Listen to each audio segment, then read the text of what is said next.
Il y a un temps pour se taire et un temps pour parler. Ecclésiaste, chapitre 3, verset 7. Ce verset, souvent cité mais rarement compris, contient une clé spirituelle redoutable.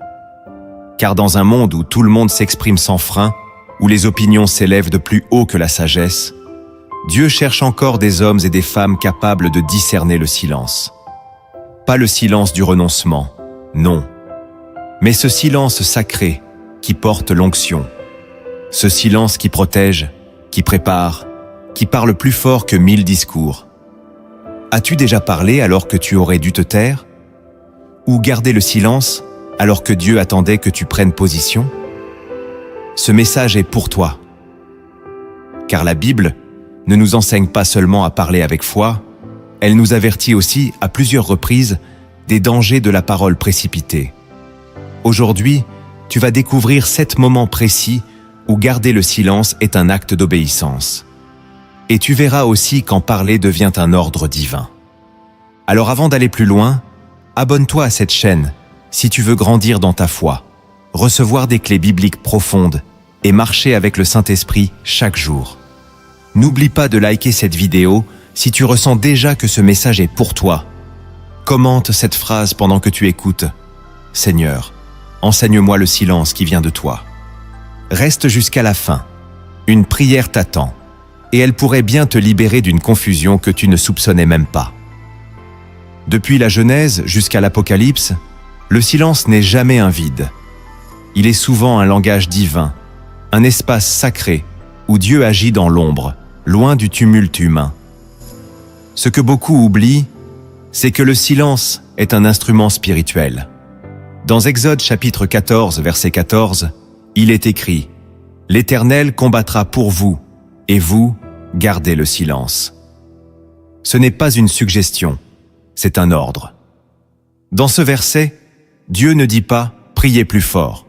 Il ne dit pas « parle à tes ennemis ». Il dit « tais-toi ». Pourquoi? Parce que parfois parler, c'est interrompre le plan de Dieu. Regarde Jésus. Face à Pilate, face aux accusations mensongères, face aux foules, il a gardé le silence. Et Jésus ne lui donna aucune réponse, ce qui étonna beaucoup le gouverneur. Matthieu chapitre 27, verset 14. Ce silence n'était pas une faiblesse. C'était une domination spirituelle. Jésus savait que certaines vérités ne se défendent pas par des mots, mais par la croix. Et toi, sais-tu te taire quand c'est nécessaire? Dans un monde saturé de bruit, d'opinions, de déclarations publiques, le silence spirituel est devenu un acte révolutionnaire. On confond trop souvent la foi avec la parole immédiate. Pourtant, Proverbes chapitre 17, verset 27, déclare « Celui qui retient ses paroles connaît la science, et l'homme qui a l'esprit calme est un homme intelligent. » Autrement dit, la maîtrise de la parole est la preuve de la maturité spirituelle. Mais aujourd'hui, dans l'Église comme dans la vie quotidienne, beaucoup parlent sans être envoyés. Ils commentent ce que Dieu ne leur a pas révélé. Ils conseillent alors qu'eux-mêmes ne sont pas guéris. Ils dénoncent alors qu'ils ne discernent pas. Et dans ce vacarme, la voix du Saint-Esprit devient inaudible. Voilà pourquoi ce message est crucial. Parce que Dieu veut élever une génération qui sait quand se taire, quand observer, quand prier dans le secret, et quand parler avec feu. Et cela, tu ne l'apprends pas dans le monde. Tu l'apprends à genoux, dans sa présence. Avant de parler, Dieu t'appelle d'abord à écouter. Et parfois, à te taire. Car derrière chaque silence inspiré, se cache une stratégie du ciel. Voici maintenant 7 avertissements bibliques que tu ne dois jamais ignorer. Chacun est un appel divin à retenir ta langue, pour protéger ton âme, ta destinée, et même ceux que tu aimes. Le premier avertissement que tu dois comprendre, c'est que Dieu te demande de te taire lorsque ta colère prend le contrôle de ta bouche.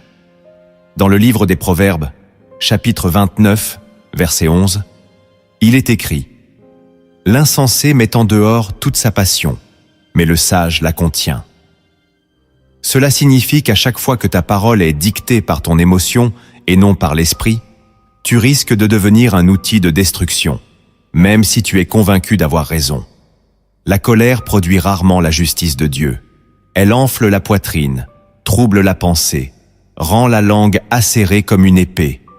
Et dans cet état, ce que tu dis peut blesser, diviser ou semer une confusion que tu ne pourras plus réparer. Le silence, dans la colère, n'est pas de la lâcheté. C'est une maîtrise spirituelle. C'est une soumission consciente à Dieu, qui t'enseigne à ne pas réagir, mais à répondre selon son timing. Même Moïse, l'ami de Dieu, a perdu la terre promise à cause d'un moment de colère mal contenu. Ce n'est pas un détail. C'est un avertissement solennel. Quand tu es blessé, trahi, provoqué, ton âme veut se défendre. Mais l'esprit veut te sanctifier. Et cela commence par ton silence. Garde ta bouche. Respire. Reprends autorité sur toi-même. Et laisse Dieu parler pour toi. Car parfois, c'est dans ton silence que le ciel rend justice. Souviens-toi de Jésus devant ses bourreaux. Il aurait pu appeler des légions d'anges. Il aurait pu dévoiler leurs péchés. Il aurait pu humilier ses accusateurs. Mais il a gardé le silence. Parce qu'il savait que parler, à cet instant, aurait été une distraction. Et toi, combien de fois perds-tu ton autorité spirituelle à cause d'une parole de trop? Si tu veux que Dieu combatte pour toi, apprends à ne pas lui couper la parole. Parfois, la plus grande démonstration de force, ce n'est pas ce que tu dis, c'est ce que tu refuses de dire. Le deuxième avertissement que tu dois entendre, c'est que Dieu te demande de te taire quand tu n'as pas encore reçu sa révélation. Trop souvent, les croyants parlent avant de comprendre. Ils enseignent avant de méditer. Ils prophétisent sans avoir été visités. Pourtant, dans Proverbes chapitre 18, verset 13, il est écrit « Celui qui répond avant d'avoir écouté fait un acte de folie et s'attire la confusion. » C'est un avertissement clair. Il y a des choses que tu crois avoir comprises, mais ce n'est pas parce que tu ressens quelque chose que cela vient du Saint-Esprit. Dieu agit dans le silence, dans le secret, dans l'attente. Il parle dans le creux du désert, pas dans l'agitation de l'âme. C'est pourquoi Jésus, avant de commencer son ministère public, a passé 40 jours dans le silence, dans le jeûne, dans l'écoute du Père. Ce n'était pas une perte de temps. C'était une préparation. Et toi, parles-tu avant que Dieu n'ait terminé son œuvre intérieure en toi? Partages-tu une parole que ton âme a produite, mais que l'Esprit n'a jamais confirmée?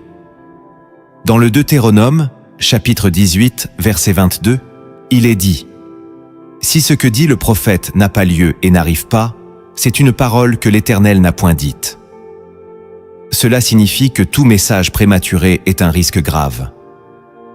Non seulement tu peux induire les autres en erreur, mais tu peux aussi fermer des portes spirituelles que Dieu voulait ouvrir autrement. Le silence est une école. Il t'apprend à discerner. Il affine ton oreille spirituelle. Il dépouille ta langue des résidus de l'orgueil. Car parfois, vouloir parler trop vite, c'est vouloir briller au lieu de servir. Dieu n'a pas besoin de messagers bavards. Il cherche des serviteurs humbles, capables de se taire jusqu'à ce que sa voix soit claire comme la lumière de l'aube. Si le ciel ne t'a pas encore parlé, ne force pas une parole. Si le feu n'a pas encore touché tes lèvres, ne t'impose pas comme prophète. Ce n'est pas ton timing qui compte, c'est celui du trône. Retiens ceci. Parler trop tôt, c'est comme récolter un fruit non mûr. Il paraît bon à l'extérieur, mais il ne nourrit pas. Il trompe, il étouffe. Apprends à attendre que Dieu finisse de te former dans le silence. C'est là que naissent les paroles, qui transforment des vies. Le troisième avertissement que tu dois garder dans ton cœur, c'est que Dieu t'ordonne de te taire quand tu es tenté de te justifier devant les hommes. Ce réflexe intérieur de toujours devoir expliquer, corriger, prouver que tu n'as pas mal agi, que tu es dans la vérité, c'est un piège subtil, car derrière ce besoin de justification se cache souvent une peur. La peur d'être mal vu, mal compris, rejeté. Mais si ta paix dépend du regard des hommes, alors elle n'est pas encore ancrée dans Dieu. Le prophète Ésaïe l'a dit clairement au chapitre 53, verset 7. Il a été maltraité et opprimé, et il n'a point ouvert la bouche, semblable à un agneau qu'on mène à la boucherie. Ce silence du Messie n'était pas une résignation. C'était une puissance, une confiance absolue dans le plan du Père. Jésus aurait pu rétablir la vérité, exposer les cœurs, dénoncer l'hypocrisie. Mais il s'est tu, parce qu'il savait que la vraie justice ne vient pas des hommes, mais de Dieu. Et toi, quand tu es critiqué, calomnié, accusé à tort, ressens-tu ce feu qui monte en toi, cette envie de tout expliquer, de laver ton honneur? C'est humain. Mais ce n'est pas toujours spirituel. Car parfois, vouloir te justifier, c'est te détourner du chemin de l'humilité. C'est vouloir prendre ta cause en main, alors que Dieu veut la défendre lui-même. Il est écrit dans Romains chapitre 8, verset 33. « Qui accusera les élus de Dieu? C'est Dieu qui justifie. » Voilà la vraie source de ton repos. Ce n'est pas ce que les autres pensent de toi, c'est ce que le ciel déclare sur ta vie. Si tu es dans la vérité, Dieu parlera pour toi. S'il te demande le silence, c'est parce qu'il est en train de préparer une justification qui confondra tes accusateurs. Ton rôle n'est pas de convaincre. Ton rôle, c'est de rester fidèle. Même Joseph, lorsqu'il fut accusé à tort par la femme de Potiphar, n'a pas crié son innocence. Il a accepté le silence de l'épreuve. Et c'est ce silence-là que Dieu a transformé en élévation. Retiens ceci. Quand tu cherches à sauver ta réputation, tu risques de perdre ta couronne. Mais si tu remets ton nom entre les mains de Dieu, il le gravera là où aucun homme ne pourra le salir. Le 4e avertissement que tu dois méditer avec crainte, c'est que Dieu t'ordonne de te taire quand ce que tu t'apprêtes à dire va exposer le péché d'un frère sans amour ni sagesse. Trop nombreux sont ceux qui pensent que dénoncer suffit pour être dans la vérité. Mais l'Esprit de Dieu ne révèle jamais le mal, sans offrir en même temps un chemin de restauration. Il est écrit dans Proverbes chapitre 17, verset 9, « Celui qui couvre une faute cherche l'amour, et celui qui la rappelle dans ses discours divise les amis. » Cela ne signifie pas qu'il faut cacher le péché, mais que la manière dont tu en parles peut soit sauver, soit détruire. Il y a une différence entre avertir et humilier, entre corriger et exposer, entre bâtir et détruire. Jésus, face à la femme adultère, n'a pas crié son péché à la foule. Il s'est penché. Il a écrit sur la terre. Il a forcé chacun à se confronter à sa propre conscience. Puis il a dit « Je ne te condamne pas non plus. Va et ne pêche plus. » Jean chapitre 8, verset 11. Voilà l'équilibre du ciel. Vérité et grâce. Quand tu exposes quelqu'un sans porter son fardeau, tu parles sans l'onction. Tu dénonces pour te soulager, pas pour libérer. Tu crois faire la lumière, mais tu crées une blessure. Paul, dans Galates chapitre 6, verset 1, écrit « Frères, si un homme vient à être surpris en quelque faute, vous qui êtes spirituels, redressez-le avec un esprit de douceur. » Ce verset contient une condition. Vous qui êtes spirituels. Cela signifie que tout le monde n'a pas le droit de reprendre. Seuls ceux qui ont le cœur pur, l'intention droite, l'amour véritable. Sinon, le silence vaut mieux. Car un mot amer, même vrai, peut tuer une âme déjà fragile. Ne sois pas l'instrument de la honte. Ne sois pas celui qui parle trop vite, trop fort, trop haut. Apprends à prier avant de parler. Apprends à pleurer pour celui que tu veux corriger. Apprends à attendre que l'Esprit te dise comment, quand et à qui. Le silence, parfois, est l'arme des sages. Il protège, il couvre, il attend. Et dans ce silence, Dieu agit. Il prépare le cœur. Il ouvre une brèche. Il fait ce que ta parole n'aurait jamais pu accomplir. Tais-toi donc, si ton cœur n'est pas encore mûr pour aimer celui que tu veux corriger. Le 5e avertissement que tu dois recevoir avec sérieux, c'est que Dieu t'appelle au silence lorsque tu veux te plaindre au lieu de le louer. Le murmure est une prison invisible. Il enchaîne ton âme à ce qui manque, au lieu de t'ouvrir à ce que Dieu prépare. Dans le désert, Israël a vu des miracles puissants.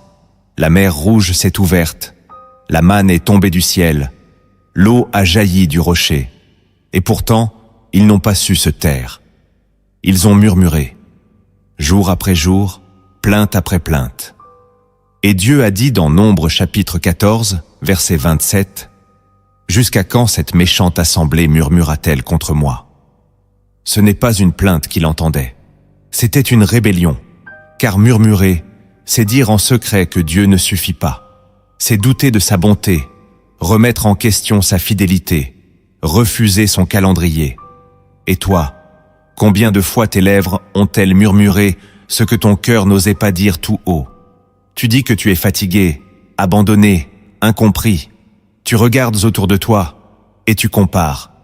Tu vois ce que les autres ont, ce que toi tu n'as pas.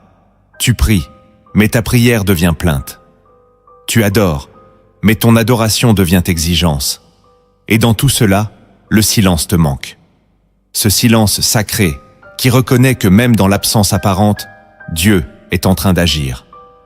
Le psalmiste disait « Fais silence devant l'Éternel et espère en lui ». Psaume 37, verset 7. Cela signifie que le silence n'est pas un vide. Il est une confession. « Seigneur, même si je ne comprends pas, je te fais confiance. » Alors, la prochaine fois que tu seras tenté de murmurer, choisis de louer. La prochaine fois que tu seras tenté de questionner, choisis d'adorer. Car dans ce choix silencieux, Dieu descend. Il agit.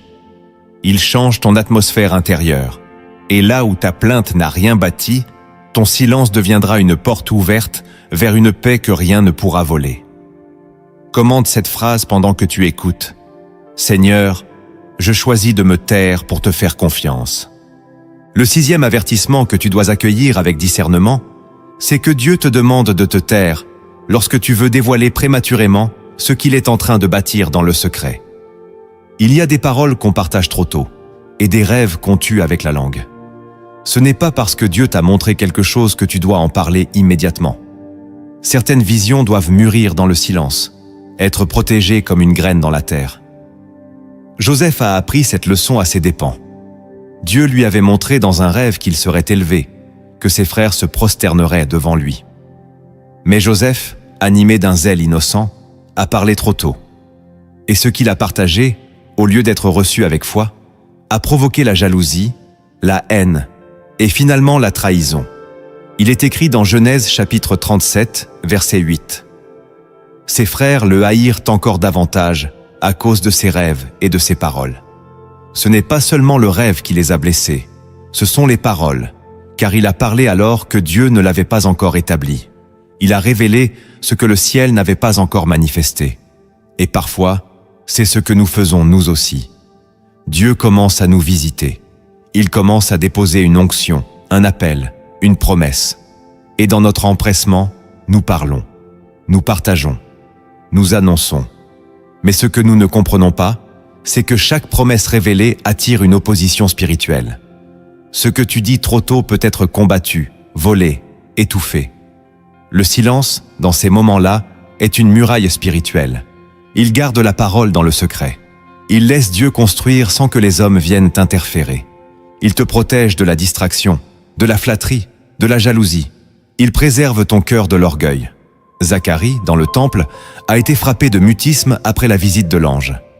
Et ce silence n'était pas une punition, mais une préparation. Dieu voulait que la parole qu'il allait libérer plus tard soit chargée de foi, non de doute. Toi aussi, apprends à garder pour toi ce que Dieu t'a confié pour demain. Ne laisse pas l'ennemi entendre ton futur avant qu'il ne soit scellé. Ce que tu caches dans la prière, Dieu le révélera en son temps, avec gloire et puissance. Le 7e avertissement que tu dois graver dans ton esprit, c'est que Dieu te demande de te taire lorsque ton cœur est rempli d'incrédulité.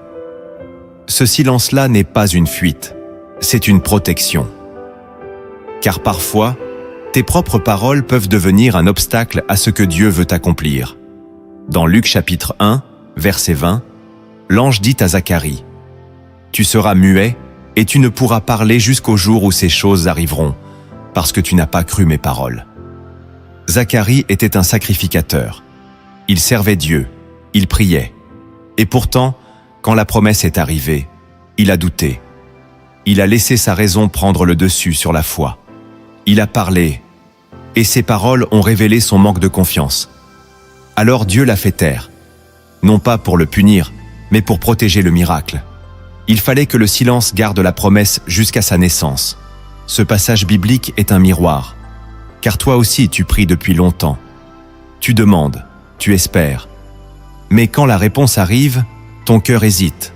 Tu ne la crois pas vraiment. Et ce que tu dis, même en secret, même dans le murmure, peut contaminer la semence de foi que Dieu dépose. L'incrédulité n'est pas toujours un cri. Parfois, c'est une parole légère, une remarque blessée, un soupir découragé. Et ces mots, prononcés sans vigilance, ferment des portes invisibles. C'est pourquoi il vaut mieux se taire quand la foi vacille. Il vaut mieux se retirer dans la prière, garder le silence et laisser l'esprit restaurer la confiance. Car Dieu ne bénit pas ce que ta bouche contredit. Il attend que ton cœur et tes lèvres soient d'accord avec ses promesses. Jésus, avant de ressusciter la fille de Jaïrus, a fait sortir ceux qui riaient, ceux qui doutaient. Il ne voulait pas que l'incrédulité contamine l'atmosphère du miracle. Toi aussi, apprends à discerner le moment où tu dois te taire. Si tu n'as rien à dire qui alimente ta foi, alors dis rien. Laisse Dieu parler à ta place. Laisse sa parole monter en toi. Et un jour, ta bouche s'ouvrira non pour questionner, mais pour proclamer. Ce que tu n'as pas cru hier, tu le verras s'accomplir, si tu laisses ton silence devenir foi. Le silence dont parle la Bible ne se limite pas à ce que tu retiens de dire. Il touche aussi ce que Dieu garde caché, pour mieux te former. Il existe des vérités spirituelles profondes que seuls les silencieux découvrent. Voici maintenant 7 vérités cachées que l'Esprit révèle à ceux qui savent écouter plus qu'ils ne parlent. La première vérité cachée que tu dois découvrir, c'est que le silence est une forme de révélation divine réservée aux intimes de Dieu. Il y a des choses que Dieu ne dit pas à ceux qui crient, mais qu'il murmure à ceux qui restent dans sa présence. Dans 1er Rois chapitre 19, verset 12, la Bible dit « Après le feu, un murmure doux et léger. » Ce murmure, ce souffle, ce silence chargé de la voix de Dieu. Élie ne l'a pas entendu dans le tremblement de terre, ni dans la tempête, ni dans le feu. Il l'a discerné dans le calme, dans ce silence sacré où l'homme ne parle plus et où seul l'esprit a le droit d'enseigner. Aujourd'hui, beaucoup cherchent des révélations fortes, des manifestations éclatantes, des expériences spectaculaires. Mais la profondeur de Dieu ne se révèle pas dans le bruit. Elle se révèle dans l'intimité. Et l'intimité commence quand tu fermes la porte. Jésus l'a dit dans Matthieu chapitre 6, verset 6. « Mais toi, quand tu pries, entre dans ta chambre, ferme ta porte, et prie ton Père qui est là dans le lieu secret. » Le secret de Dieu n'est pas public. Il ne se manifeste pas à ceux qui veulent impressionner. Il se donne à ceux qui veulent le connaître. Et pour le connaître, il faut apprendre à se taire. Le silence, dans ce lieu secret, devient un langage. Ce n'est plus un manque de mots, c'est une offrande. C'est là que tu déposes ton agitation. C'est là que tu désarmes ton orgueil. C'est là que Dieu commence à te parler non plus comme à un serviteur, mais comme à un ami. Abraham, Moïse, Daniel, Jean, tous ont connu cette profondeur silencieuse, où Dieu parle à voix basse. Pas pour cacher, mais pour attirer. Car celui qui veut t'entendre doit s'approcher. Et celui qui s'approche doit se dépouiller. Voilà pourquoi le silence est un chemin de transformation. Ce n'est pas seulement une discipline, c'est une porte. Une porte vers une révélation que les bavards ne connaissent pas. Tant que tu remplis l'air de tes propres pensées, tu n'entendras jamais le son discret de la sagesse divine. Mais si tu t'arrêtes, si tu fais taire le tumulte en toi, alors Dieu parlera. Et ce qu'il dira dans le secret changera ta destinée pour toujours. La deuxième vérité cachée que tu dois comprendre, c'est que le silence révèle la maturité spirituelle plus que les paroles. Beaucoup confondent connaissance et sagesse. Ils pensent que parler avec assurance, citer des versets ou prêcher fort est la preuve d'une foi profonde. Mais la maturité spirituelle ne se mesure pas à ce que tu dis. Elle se voit dans ta capacité à te taire au bon moment. Proverbes, chapitre 17, verset 28 dit « L'insensé même, quand il se tait, passe pour sage. Celui qui ferme ses lèvres est un homme intelligent. » Ce verset ne parle pas seulement d'apparence. Il parle de posture intérieure. Se taire volontairement dans des situations où l'on pourrait répondre, critiquer, se défendre, donner son avis, est un signe de force spirituelle. Car il faut plus de foi pour se taire que pour parler. Le silence est une preuve que ton âme est soumise à l'esprit. Il signifie que tu n'as pas besoin d'être entendu pour être en paix, que tu n'as pas besoin d'avoir raison pour rester debout. Jésus lui-même, lorsqu'il était interrogé par Pilate, ne répondait rien. Pas parce qu'il était vaincu, mais parce qu'il était libre. Libre du besoin de plaire, libre du regard des hommes, libre de l'inquiétude. Le silence de Jésus était une victoire invisible. Et toi, combien de fois parles-tu parce que tu as peur d'être oublié, ignoré, mal compris? Apprends à te taire, non pas par faiblesse, mais par maîtrise. Car ceux qui parlent sans arrêt finissent par diluer leur autorité. Mais ceux qui savent se taire deviennent des réservoirs de sagesse. Et quand ils parlent, leur parole est pesée, attendue, entendue. Le silence te prépare, il te forge, il t'élève sans bruit. La troisième vérité cachée que tu dois saisir, c'est que le silence est un terrain d'écoute où Dieu t'éduque dans l'invisible. Tu crois peut-être que Dieu ne parle pas, alors qu'en réalité, il attend que tu te taises. Tant que tu remplis ton esprit de voix étrangères, opinions, distractions, raisonnements humains, tu ne pourras jamais entendre la voix douce du Saint-Esprit. Dans Jean chapitre 10, verset 27, Jésus dit « Mes brebis entendent ma voix, je les connais, et elles me suivent. » Mais pour l'entendre, encore faut-il que ton cœur soit calme. Ce calme intérieur ne vient pas naturellement. Il se cultive dans le silence. Dieu forme ses serviteurs dans l'obscurité, dans le secret, dans des saisons où tout semble figé. Ce silence-là n'est pas un vide. C'est une salle de classe divine. C'est là qu'il te révèle des choses sur toi que personne ne voit. C'est là qu'il t'arrache des réflexes d'orgueil, des dépendances affectives, des attachements au regard des hommes. Mais si tu refuses ce silence, si tu cours sans cesse après des réponses extérieures, tu passeras à côté de ce que Dieu voulait déposer dans ton âme. Regarde Moïse. Il a passé 40 ans dans le désert, dans l'oubli, loin de tout. Mais c'est là que Dieu a fait de lui un homme capable de libérer un peuple. Et toi, que fais-tu de ton désert intérieur? Le fuis-tu? Le remplis-tu de bruit? Ou choisis-tu de t'y asseoir pour écouter? Le silence n'est pas ton ennemi. Il est ton formateur. Il est le lieu où Dieu ne parle pas toujours, mais où il agit toujours. Si tu apprends à t'y soumettre, tu ressortiras transformé.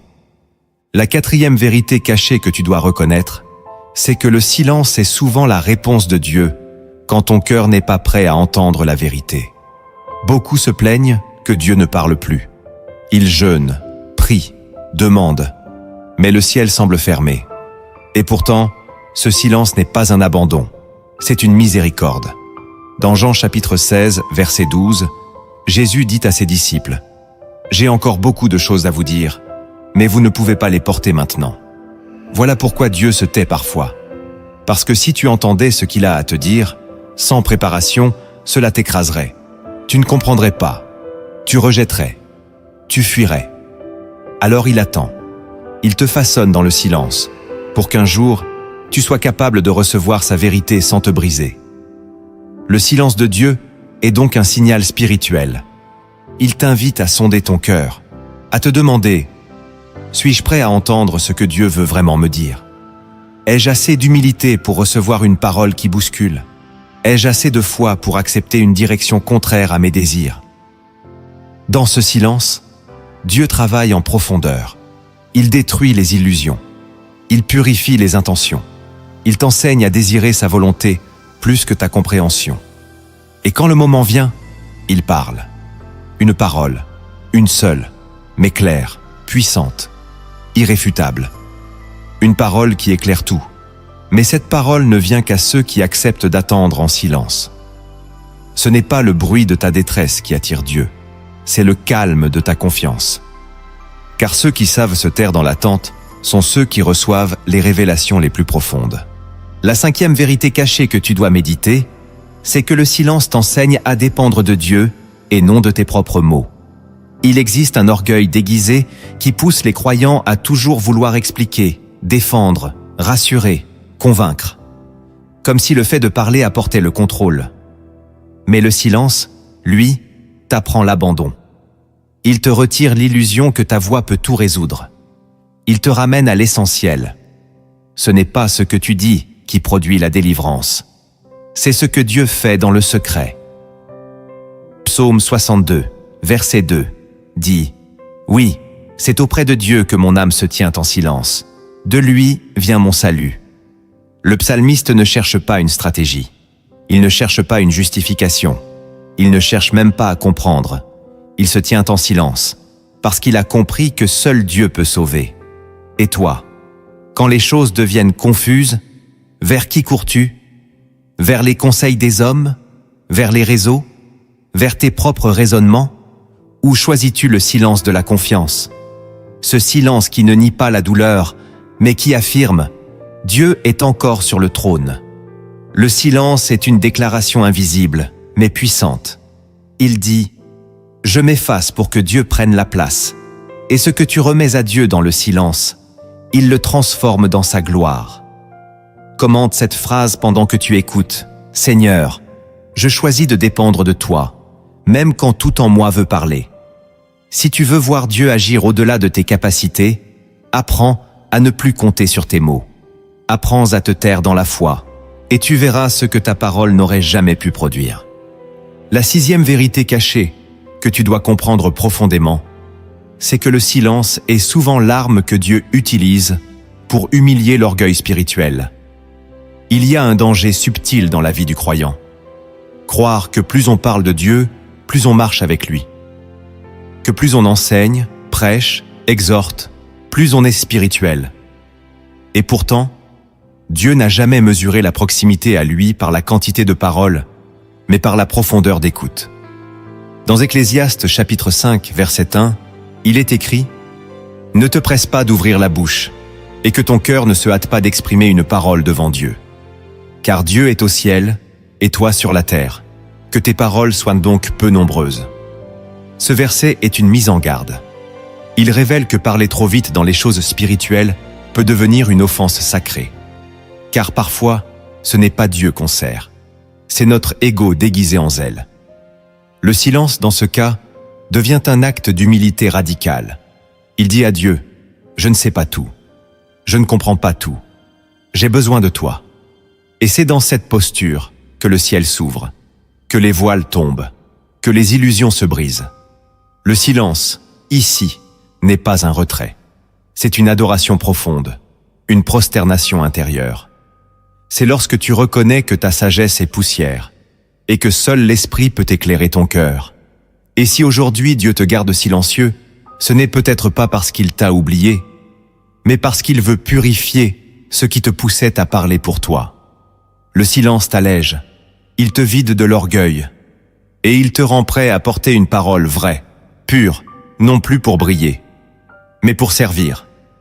La 7e vérité cachée que tu dois accueillir dans ton esprit, c'est que le silence est parfois la dernière étape avant une percée spirituelle. Il y a des saisons où tu as tout prié, tout déclaré, tout confessé, et pourtant, rien ne change. Tu entres alors dans un silence que tu ne comprends pas. Tu te dis que Dieu t'a abandonné, qu'il ne t'écoute plus. Mais ce silence-là n'est pas un refus. C'est une veille, un moment suspendu entre le ciel et la terre, où Dieu prépare quelque chose de trop grand pour que tu continues à parler. Dans Apocalypse chapitre 8, verset 1, il est écrit « Quand l'agneau ouvrit le 7e sceau, il y eut dans le ciel un silence d'environ une demi-heure. » Ce silence céleste est mystérieux. Juste avant que les jugements ne tombent, juste avant que Dieu n'intervienne avec puissance, le ciel se tait tout s'arrête, tout attend. Voilà le mystère. Avant l'action divine, il y a toujours une suspension. Un moment où rien ne bouge en surface, parce que tout s'accomplit dans l'invisible. Et toi, dans ces silences-là, tu es appelé à ne pas paniquer, ne pas douter, ne pas te précipiter, mais à veiller, à rester disponible, à croire encore. C'est là que se forge une foi qui n'a plus besoin de preuves, une foi nue, une foi vraie. Car ce silence peut durer un jour, une semaine ou une saison entière. Mais si tu tiens, si tu restes fidèle sans comprendre, sans entendre, sans voir, alors un jour, tout bascule. Et ce que tu avais cessé d'attendre se manifeste soudain. Voilà pourquoi tu ne dois pas fuir le silence. Il est le seuil. Juste avant la gloire. Si ce message t'a déjà parlé, partage cette vidéo autour de toi. Quelqu'un que tu aimes a peut-être désespérément besoin d'entendre ce silence de Dieu autrement. Il ne suffit pas de comprendre les mystères du silence. Encore faut-il les vivre, car ce que tu sais en théorie n'a aucun pouvoir tant que tu ne l'appliques pas dans l'épreuve. Voici maintenant 7 actes spirituels concrets que tu dois poser pour que le silence devienne une arme, une école et une voie vers la gloire. Le premier acte que tu dois poser pour vivre la puissance du silence, c'est de sanctifier ton espace intérieur.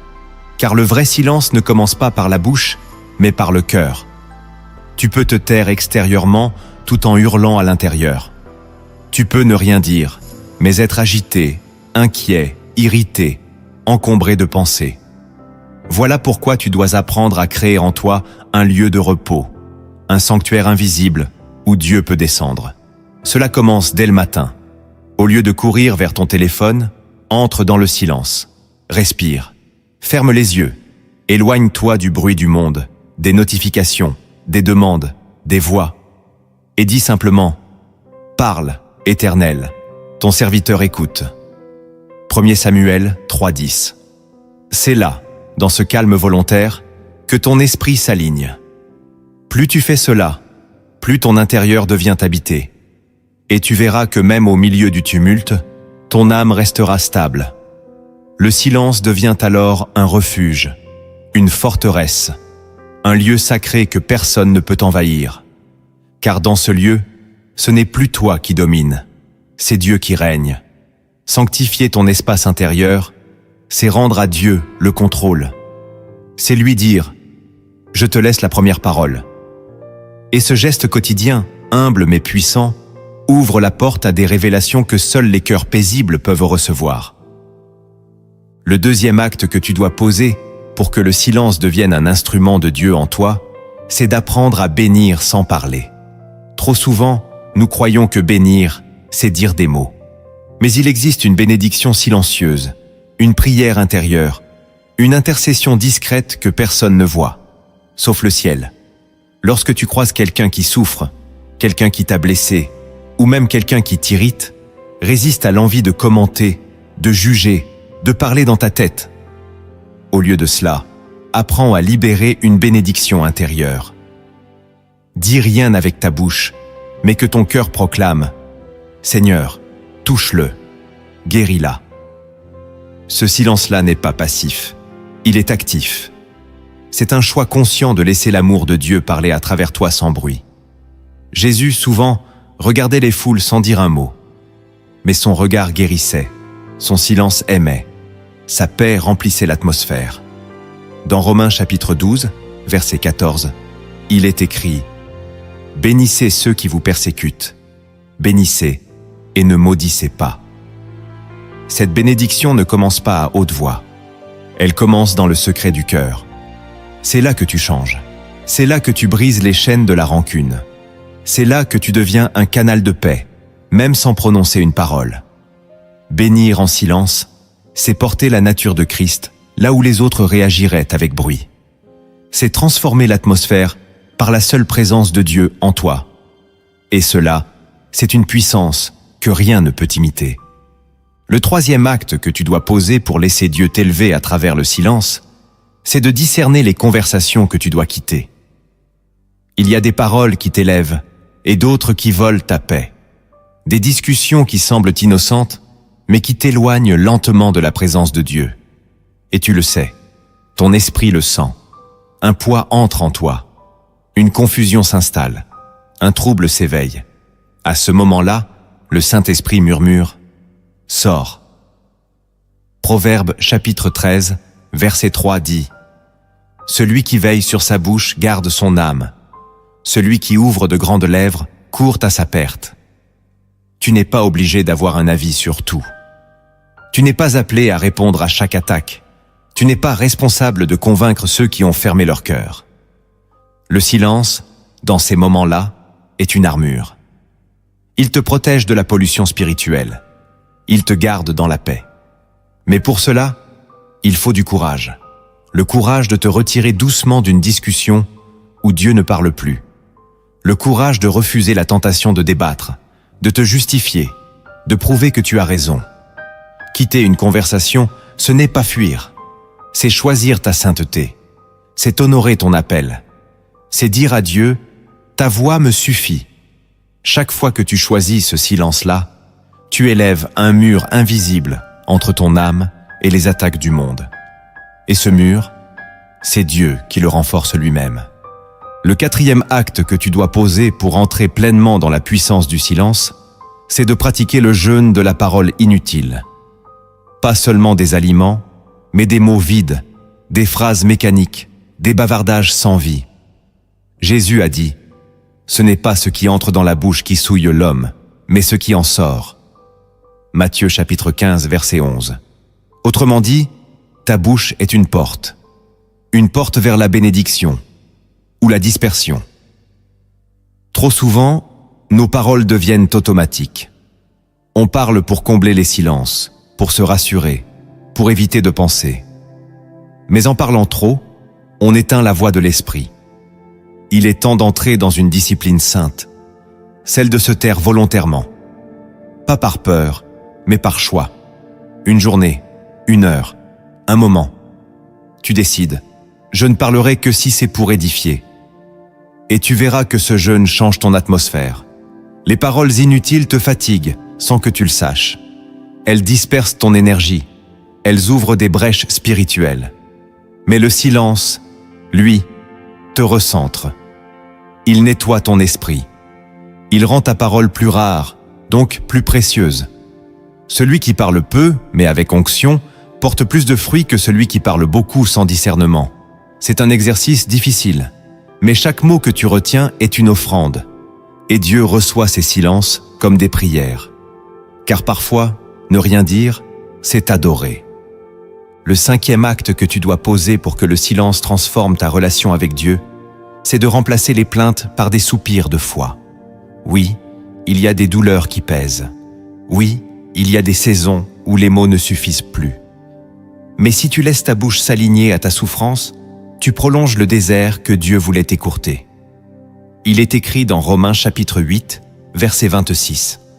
L'Esprit lui-même intercède par des soupirs inexprimables. Ce verset révèle un mystère. Il existe un langage plus fort que les mots, les soupirs de foi. Ces soupirs ne sont pas des plaintes. Ce sont des respirations divines. Des élans silencieux de l'âme qui se tournent vers Dieu même quand elle ne comprend plus rien. C'est dans ces moments-là que ta foi devient réelle. Tu ne dis plus « Pourquoi ?» Tu dis dans le silence « Je crois encore ». Et Dieu entend cela. Il y a des batailles que tu gagnes sans bruit. Simplement en refusant de parler contre ta promesse, refusant de murmurer contre ton Dieu, refusant de dire ce que ton âme blessée voudrait crier, car tu choisis de croire sans voir. Voilà la vraie force, se taire devant le mystère, mais rester debout dans la foi. Commande cette phrase pendant que tu écoutes. Même sans comprendre, je choisis de te faire confiance en silence. Ce choix, Dieu le voit, et c'est là que commence la percée. Le 6e acte que tu dois poser pour vivre la puissance silencieuse de Dieu, c'est d'écouter sans interrompre. Cela peut te sembler banal, mais c'est l'une des disciplines les plus négligées chez les croyants. On veut comprendre, mais on n'écoute pas. On veut consoler, mais on parle trop vite. On veut témoigner, mais on n'entend pas la douleur de l'autre. Écouter vraiment, c'est se taire intérieurement. C'est faire taire son envie de répondre, son besoin d'avoir raison, son instinct de corriger.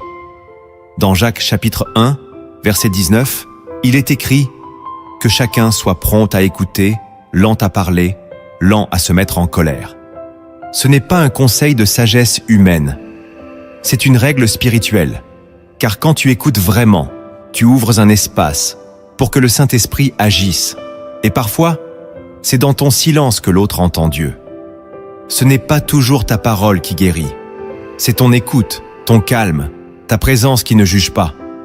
Tu représentes alors le Christ, qui savait entendre les cœurs sans précipiter les réponses.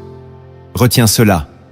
Écouter en silence, c'est aimer, c'est honorer, c'est dire « Tu comptes assez pour que je t'écoute sans me mettre au centre. » Et cela, c'est une onction rare. Si tu veux porter plus de fruits, commence par écouter plus profondément. Dans le silence de l'écoute véritable, Dieu chuchote des choses que les bavards n'entendront jamais. Le 7e acte que tu dois poser pour marcher dans une intimité silencieuse avec Dieu, c'est de veiller en silence. Trop de croyants veulent entendre Dieu uniquement quand ils prient. Mais ils oublient que Dieu parle aussi quand tu te tais. Veiller, ce n'est pas attendre passivement. C'est rester éveillé, attentif, disponible. C'est cette posture intérieure où tu dis à Dieu « Je suis là, je ne bouge pas, je t'écoute ». Dans Lamentations chapitre 3, verset 26, il est écrit « Il est bon d'attendre en silence le secours de l'Éternel ». Cette attente n'est pas vide. Elle est pleine d'écoute, d'observation, de prière intérieure. Quand tu veilles dans le silence, tu deviens comme un guetteur sur la muraille. Tu n'as pas besoin de parler. Tu discernes, tu perçois, tu ressens les mouvements invisibles de l'esprit. Et c'est là que tu reçois des révélations que le tumulte du monde ne peut pas t'offrir. Dieu parle aux veilleurs. Il dépose sur eux des fardeaux, des paroles prophétiques, des orientations précieuses. Mais pour cela, il faut accepter de veiller sans rien forcer, de veiller sans distraction, de veiller sans exiger. C'est une forme d'adoration cachée, une fidélité silencieuse qui touche le cœur de Dieu. Celui qui apprend à veiller dans le silence devient un canal pur, une sentinelle spirituelle. Et tôt ou tard, Dieu lui confie ce qu'il ne confie à personne d'autre. Maintenant, écoute bien, car ce que je vais te dire n'est pas qu'une histoire. C'est une parabole inspirée du ciel. Et peut-être, sans le savoir, elle parle de toi. Il était une fois, dans un royaume lointain, un jardin oublié. Caché derrière les collines, entre les brumes et les vents, ce jardin ne recevait plus aucune visite, plus aucun chant, plus aucun fruit. Il était sec, envahi de ronces, traversé par les souvenirs d'une gloire passée. Mais un jour, un homme y entra. Il ne venait ni avec des instruments modernes, ni avec des proclamations bruyantes. Il avait dans la main une simple lampe à huile, et dans son cœur, une paix étrange. Il était jardinier. À son arrivée, les arbres chuchotèrent entre eux. Pourquoi ne parle-t-il pas? Pourquoi ne nous promet-il rien? Mais le jardinier ne répondit pas. Il marcha lentement entre les allées oubliées. Il toucha la terre avec respect. Il ramasse les feuilles mortes, une à une. Il resta silencieux. Tous les jours, il venait. Il ne se plaignait pas du désert. Il ne critiquait pas l'état du sol. Il ne posait pas de questions. Il arrosait. Il attendait. Il priait en silence. Les ronces, elles, riaient. « Tu perds ton temps. Ce jardin est stérile. Même les cris du vent sont plus utiles que ton silence. » Mais lui ne réagissait jamais. Il continuait à cultiver, jour après jour, saison après saison. Les oiseaux passaient au-dessus sans s'arrêter. Les pluies oubliaient ce lieu. Et pourtant, le jardinier restait, immobile parfois, à genoux souvent, parlant à Dieu, mais jamais à voix haute, et le ciel l'écoutait. Un matin, alors que tout semblait encore figé, une fleur éclata dans un coin du jardin. Seule, petite, mais éclatante. Puis une autre, quelques jours plus tard. Puis une tige verte dans un arbre sec. Puis une abeille. Puis un souffle de parfum oublié. Le jardin avait commencé à revivre, sans bruit, sans déclaration, sans spectacle. Un voyageur s'arrêta un jour devant la barrière. Il regarda le jardin et demanda au vieil homme « Que s'est-il passé ici? Qui a ramené la vie ?» Le jardinier leva les yeux et répondit pour la première fois « C'est le silence qui a laissé Dieu parler. » Puis il retourna à sa tâche, le regard tourné vers le ciel. Ce jardin, c'est ton âme. Les ronces, ce sont les blessures, les murmures, les souvenirs que tu entretiens. Et le jardinier, c'est toi. Ou du moins, celui que tu dois devenir. Tu n'as pas besoin de parler à tout le monde de ta restauration. Tu n'as pas besoin de crier ta foi pour qu'elle prenne racine. Tu as besoin de silence, d'eau vive, de fidélité et de cette certitude intérieure que Dieu travaille, même quand tout semble mort. Si tu restes dans sa paix, un jour, ton désert fleurira. Et ceux qui t'avaient oublié viendront s'asseoir à l'ombre de ce que Dieu aura fait naître, dans le silence. Tu viens de traverser un voyage silencieux, mais puissant. Tu as compris que se taire n'est pas fuir, mais se positionner. Que le silence n'est pas un vide, mais un espace que Dieu remplit. Tu as découvert 7 avertissements bibliques, 7 vérités cachées, et 7 actes de transformation qui peuvent bouleverser ta vie spirituelle si tu les mets en pratique. Le silence n'est plus ton ennemi. Il devient ton sanctuaire, ton arme, ton école. Il t'élève, il te protège, il t'ouvre les portes de l'intimité divine. Alors maintenant, tais-toi intérieurement, entre dans cette prière. Ne l'écoute pas comme un texte, reçois-la comme un appel, de Dieu à ton âme. Seigneur mon Dieu, me voici dans le silence, pas pour t'impressionner par mes paroles, pas pour te convaincre avec mes raisonnements, mais simplement pour t'écouter. Je dépose mes cris, mes plaintes, mes questions, je dépose tout ce que j'ai dit, sans foi. Et je te demande pardon pour chaque mot précipité, chaque parole inutile, chaque phrase sortie d'un cœur inquiet. Aujourd'hui, je viens m'asseoir à tes pieds, comme Marie l'a fait. Non pour parler, mais pour recevoir. Je choisis le silence.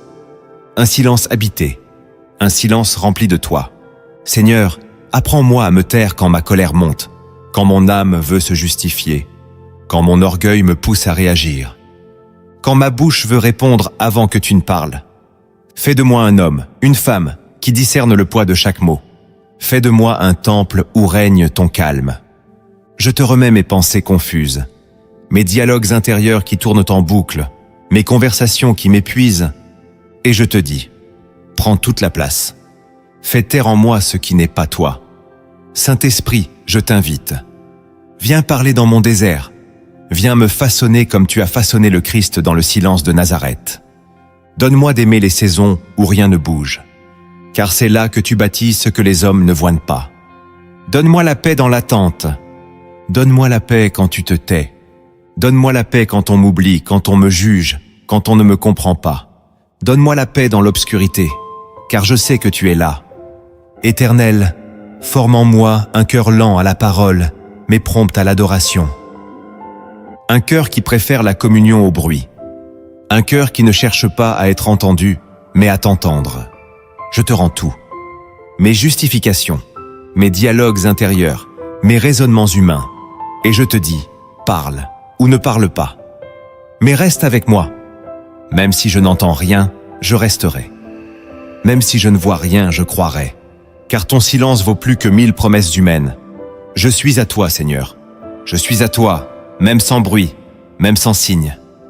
Je suis à toi, et je te louerai dans le silence sacré. Amen. Si cette prière a résonné en toi, si le silence est devenu pour toi une porte et non un mur, alors ne garde pas cette lumière pour toi seul. Partage cette vidéo.